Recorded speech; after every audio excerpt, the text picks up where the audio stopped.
ನಮಸ್ಕಾರ. ಇವತ್ತು ನಾವು ಮಾತಾಡಕ್ ಹೊಟ್ಟಿರೋದು ದಕ್ಷಿಣ ಭಾರತದ ಒಂದು ಪುಟ್ಟ ಊರು ಬೆಳ್ತಂಗಡಿಯನ್ನೇ ಬೆಚ್ಚಿಬೀಳ್ಸಿದ ಒಂದು ಕೇಸ್ ಬಗ್ಗೆ. ಇದು ಸುಮಂತ್ ಅನ್ನೋ ಬಾಲಕನ ಕಥೆ. ಅವನ ನಿಗೂಢ ಸಾವು ಇಡೀ ಪ್ರದೇಶದಲ್ಲಿ ಉತ್ತರ ಸಿಗದಂತಹ ಹಲವಾರು ಪ್ರಶ್ನೆಗಳನ್ನ ಹುಟ್ಟುಹಾಕಿದ. ನಮ್ಮ ಇವತ್ತಿನ ವಿಶ್ಲೇಷಣೆಯ ಮೂಲ ಪ್ರಶ್ನೆಯೇ ಇದು. ಕೆರೆಯಲ್ಲಿ ಶವವಾಗಿ ಪತ್ತೆಯಾದ ಸುಮಂತ್ ಸಾವು ನಿಜಕ್ಕೂ ಒಂದು ಆಕ್ಸಿಡೆಂಟಾ ಅಥವಾ ಯಾರೋ ತುಂಬಾನೇ ವ್ಯವಸ್ಥಿತವಾಗಿ ಪ್ಲಾನ್ ಮಾಡಿದ ಕೊಲೆನಾ?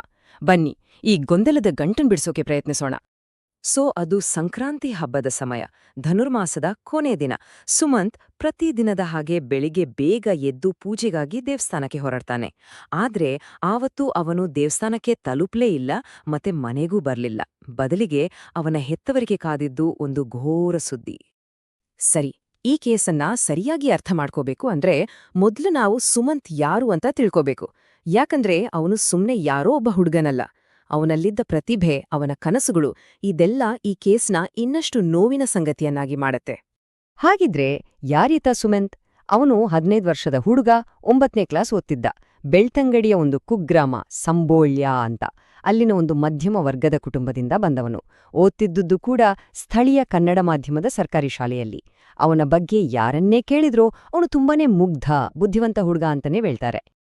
ಇಲ್ಲೊಂದು ವಿಷಯ ಇದೆ ನೋಡಿ, ಇದು ನಿಜಕ್ಕೂ ಎಲ್ರಿಗೂ ಶಾಕ್ ಆಗುವಂಥದ್ದು. ಸುಮಂತ್ ಕೇವಲ ಓದಿನಲ್ಲಿ ಮಾತ್ರ ಚುರುಕಾಗಿರ್ಲಿಲ್ಲ, ಅವನೊಬ್ಬ ಯುವ ವಿಜ್ಞಾನಿಯಾಗೋ ಎಲ್ಲ ಲಕ್ಷಣಗಳೂ ಇದ್ವು. ಅವನು ತಯಾರಿಸಿದ ಪ್ಲಾಸ್ಟಿಕ್ ಫಿಲ್ಟರ್ ಮಾಡೋ ಒಂದು ಸೈನ್ಸ್ ಮಾಡೆಲ್ ನ್ಯಾಷನಲ್ ಲೆವೆಲ್ ಕಾಂಪಿಟಿಷನ್ಗೆ ಸೆಲೆಕ್ಟ್ ಆಗಿತ್ತು. ಫೆಬ್ರವರಿ 5ನೇ ತಾರೀಕು ಅದಕ್ಕಾಗಿ ಗುಜರಾತ್ಗೆ ಹೋಗ್ಬೇಕಿತ್ತು.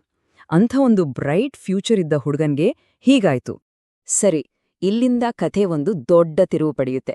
ಮೊದಮೊದಲು ಎಲ್ಲರೂ ಇದೊಂದು ಆಕಸ್ಮಿಕ ಸಾವು, ಕೆರೆಯಲ್ಲಿ ಕಾಲ್ಜಾರಿ ಬಿದ್ದು ಸತ್ತಿದ್ದಾನೆ ಅನ್ಕೊಂಡಿದ್ರು. ಆದ್ರೆ ಘಟನಾ ಸ್ಥಳದಲ್ಲಿ ಸಿಕ್ಕ ಒಂದೊಂದೇ ಸುಳಿವುಗಳು ಇದು ಅಷ್ಟು ಸಿಂಪಲ್ ಅಲ್ಲ, ಇದ್ರ ಹಿಂದೆ ದೊಡ್ಡ ಕಥೆಯೇ ಇದೆ ಅನ್ನೋದನ್ನ ಸಾರಿ ಸಾರಿ ಹೇಳ್ತಿದ್ವು.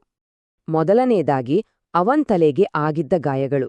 ಸುಮ್ನೆ ಒಂದಲ್ಲ 2 ಗಾಯಗಳು, ಒಂದು ತಲೆಯ ಮುಂಭಾಗದಲ್ಲಿ, ಇನ್ನೊಂದು ಹಿಂಭಾಗದಲ್ಲಿ.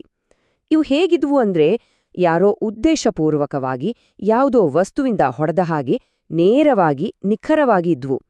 ಆಕಸ್ಮಿಕವಾಗಿ ಬಿದ್ರೆ ಅಥವಾ ಮೇಲಿಂದ ಒಂದು ತೆಂಗಿನಕಾಯೇನಾದ್ರೂ ಬಿದ್ರೆ ಈ ರೀತಿ ಗಾಯ ಆಗೋಕೆ ಸಾಧ್ಯವೇ ಇಲ್ಲ. ಪೋಸ್ಟ್ಮಾರ್ಟಮ್ ರಿಪೋರ್ಟ್ ಕೂಡ ಇದನ್ನೇ ದೃಢಪಡಿಸ್ತು, 2 ಬೇರೆ ಬೇರೆ ಹೊಡೆತಗಳು ಬಿದ್ದಿವೆ ಅಂತ. ಇನ್ನೂ ಒಂದು ಶಾಕಿಂಗ್ ಸುಳಿವು ಅಂದ್ರೆ ರಕ್ತದ ಕಲೆಗಳು. ಕೆರೆಗೆ ಹೋಗೋ ದಾರಿಯಲ್ಲಿ ಅಲ್ಲಲ್ಲಿ ರಕ್ತದ ಹಣಿಗಳು ಬಿದ್ದಿದ್ವು. ಅಷ್ಟೇ ಅಲ್ಲ, ಕೆರೆ ದಡದಲ್ಲಿದ್ದ ಒಂದು ದೊಡ್ಡ ಕಲ್ಲಿನ ಮೇಲೆ ಜಾಸ್ತಿ ಪ್ರಮಾಣದಲ್ಲಿ ರಕ್ತ ಚೆಲ್ಲಿತ್ತು. ಇದರ ಅರ್ಥ ಏನು? ಅಟ್ಯಾಕ್ ಆಗಿದ್ದು ಆ ಕಲ್ಲಿನ ಮೇಲೆ. ನಂತರ ಅವನ ದೇಹವನ್ನ ಎಳಕೊಂಡ್ ಹೋಗಿ ಕೆರೆಗೆ ಹಾಕಲಾಗಿದೆ. ಇದು ಆಕ್ಸಿಡೆಂಟ್ ಅಲ್ಲ, ಇದೊಂದು ಕೋಲ್ಡ್ ಬ್ಲಡೆಡ್ ಮರ್ಡರ್ ಅನ್ನೋದಕ್ಕೆ ಇದಕ್ಕಿಂತ ದೊಡ್ಡ ಸಾಕ್ಷಿ ಬೇಕಾ? ಅಷ್ಟೇ ಅಲ್ಲ, ಇನ್ನೊಂದು ಮಿಸ್ಟೀರಿಯಸ್ ವಿಷಯ ಇದೆ. ಆ ದಿನ ಬೆಳಿಗ್ಗೆ ಸುಮಾರು 5 ಗಂಟೆಗೆ ಒಂದು ಬೈಕ್ ಆ ಏರಿಯಾದಿಂದ ಸಖತ್ ಸ್ಪೀಡಾಗಿ ಹೋಗಿರೋದನ್ನ ಕೆಲವರು ನೋಡಿದ್ದಾರೆ ಅಂತಾರೆ. ಆದ್ರೆ ಆ ಬೈಕ್ ಎಲ್ಲಿ ಹೋಯ್ತು, ಯಾರು ಓಡಿಸ್ತಿದ್ರು ಅನ್ನೋದು ಯಾರಿಗೂ ಗೊತ್ತಿಲ್ಲ.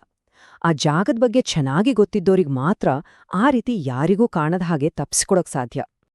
ಈ ಎಲ್ಲಾ ಸಾಕ್ಷಿಗಳನ್ನು ನೋಡಿದ್ಮೇಲೆ ಸ್ಥಳೀಯ ದೇವಸ್ಥಾನದ ಅಧ್ಯಕ್ಷರು ಒಂದು ಮಾತು ಹೇಳ್ತಾರೆ. ಇದೊಂದು ಪಕ್ಕಾ ಪ್ಲಾನ್ ಅಂತ. ಅಂದ್ರೆ ಇದು ಆಕಸ್ಮಿಕವಾಗಿ ನಡೆದಿದ್ದಲ್ಲ, ಬದಲಿಗೆ ತುಂಬಾನೇ ವ್ಯವಸ್ಥಿತವಾಗಿ ಯೋಚನೆ ಮಾಡಿರೋ ಕೊಲೆ ಅಂತ ಅವರ ಅಭಿಪ್ರಾಯ. ಇದೇ ಮಾತು ಇಡೀ ಊರಿನ ಜನರ ಬಾಯಲ್ಲೂ ಇದೆ. ಸರಿ, ಕೇಸನ ತನಿಖೆ ಶುರುವಾಯಿತು. ಆದರೆ ತನಿಖೆ ಶುರುವಾದ ಹಾಗೇನೆ ಪೊಲೀಸರ ಮೇಲಿದ್ದ ಜನರ ನಂಬಿಕೆ ಕಡಿಮೆ ಆಗ್ತಾ ಬಂತು.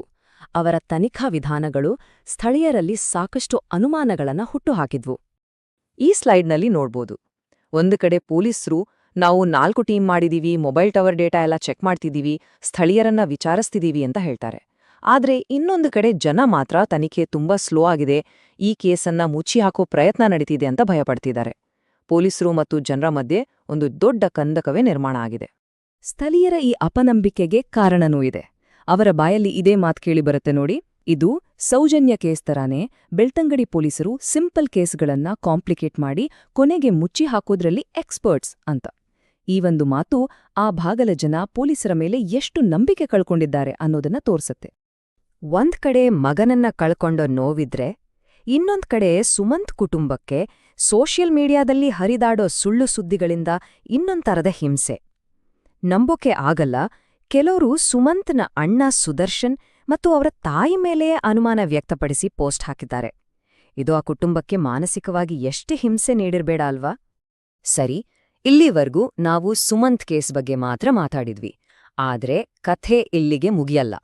ಈ ಕೇಸನ್ನ ಸ್ವಲ್ಪ ದೊಡ್ಡ ಚಿತ್ರಣದಲ್ಲಿ ನೋಡಿದ್ರೆ ಒಂದು ಭಯಾನಕ ಪ್ಯಾಟರ್ನ್ ಕಾಣಿಸುತ್ತೆ. ಯಾಕಂದ್ರೆ ಸುಮಂತ್ ಸಾವು ಆ ಏರಿಯಾದಲ್ಲಿ ನಡೆದ ಮೊದಲನೇ ನಿಗೂಢ ಘಟನೆ ಏನಲ್ಲ. 4. ಈ ಸಂಖ್ಯೆ, ಇದನ್ನ ಚೆನ್ನಾಗಿ ಜ್ಞಾಪಕ ಇಟ್ಕೊಳ್ಳಿ. ಇದು ಕೇವಲ ಒಂದು ನಂಬರ್ ಅಲ್ಲ. ಇದು ಬೆಳ್ತಂಗಡಿ ಸುತ್ತಮುತ್ತಲಿನ ಜನರನ್ನ ನಿದ್ದೆಯಿಲ್ಲದಂತೆ ಮಾಡಿರೋ, ಇದುವರೆಗೂ ಉತ್ತರ ಸಿಗದ 4 ನಿಗೂಢ ಸಾವುಗಳ ಸಂಖ್ಯೆ. ಈ ಲಿಸ್ಟ್ ನೋಡಿ. ಗೇರ್ಕಟ್ಟೆ ಮತ್ತು ಅದರ ಅಕ್ಕಪಕ್ಕದ ಕೆರೆಗಳಲ್ಲಿ ಕಳೆದ ಕೆಲವು ವರ್ಷಗಳಲ್ಲಿ 4 ಮಿಸ್ಟೀರಿಯಸ್ ಡೆತ್ಸ್ಗಳಾಗಿವೆ. ಒಬ್ರು ಯಾರೋ ಹಿಂದಿ ಮಾತಾಡೋ ವ್ಯಕ್ತಿ, ಆಮೇಲೆ ಫಾರೂಕ್, ಶ್ರೀಧರ್ ಮತ್ತು ಈಗ 15 ವರ್ಷದ ಸುಮಂತ್. ಈ ಎಲ್ಲಾ ಕೇಸ್ಗಳಲ್ಲೂ ಒಂದು ಕಾಮನ್ ಪಾಯಿಂಟ್ ಇದೆ. ಎಲ್ಲರ ಡೆಡ್ ಬಾಡಿಗಳು ಸಿಕ್ಕಿರೋದು ಕೆರೆಯಲ್ಲಿ. ಇನ್ನೂ ಭಯಾನಕ ವಿಷಯ ಅಂದ್ರೆ ಇದರಲ್ಲಿ ಯಾವೊಂದು ಕೇಸ್ ಕೂಡ ಇವತ್ತಿನವರೆಗೂ ಸಾಲ್ವ್ ಆಗಿಲ್ಲ. ಈ ಸರಣಿ ಸಾವುಗಳು, ಒಂದೇ ತರಹದ ಪ್ಯಾಟರ್ನ್, ಇವೆಲ್ಲ ಸೇರಿ ಸ್ಥಳೀಯರಲ್ಲಿ ಒಂದು ಭಯಾನಕ ಅನುಮಾನವನ್ನ ಹುಟ್ಟುಹಾಕಿದೆ. ಈ ಎಲ್ಲಾ ಕೊಲೆಗಳ ಹಿಂದೆ ಇರೋದು ಒಬ್ನೇ ವ್ಯಕ್ತಿನ, ಬೆಳ್ತಂಗಡಿಯಲ್ಲಿ ಒಬ್ಬ ಸೈಕೋ ಕಿಲ್ಲರ್ ಓಡಾಡ್ತಿದ್ದಾನ ಅನ್ನೋ ಮಾತುಗಳು ಕೇಳಿಬರ್ತಿವೆ. ಹಾಗಾಗಿ ಈಗ ನಮ್ಮ ಮುಂದಿರೋ ಪ್ರಶ್ನೆ ಕೇವಲ ಸುಮಂತ್ನನ್ನು ಕೊಂದಿದ್ದು ಯಾರು ಅನ್ನೋದು ಮಾತ್ರ ಅಲ್ಲ. ಒಂದೇ ಕಡೆ ಒಂದೇ ತರ 4 ಸಾವುಗಳಾಗಿವೆ. ಈ ಕೇಸ್ಗಳು ಹೀಗೆ ಬಗೆಹರಿಯದೆ ಉಳಿದ್ರೆ ಆ ಕೊಲೆಗಾರ ಅಥವಾ ಕೊಲೆಗಾರರು ಮತ್ತೆ ದಾಳಿ ಮಾಡಲ್ವಾ? ಈ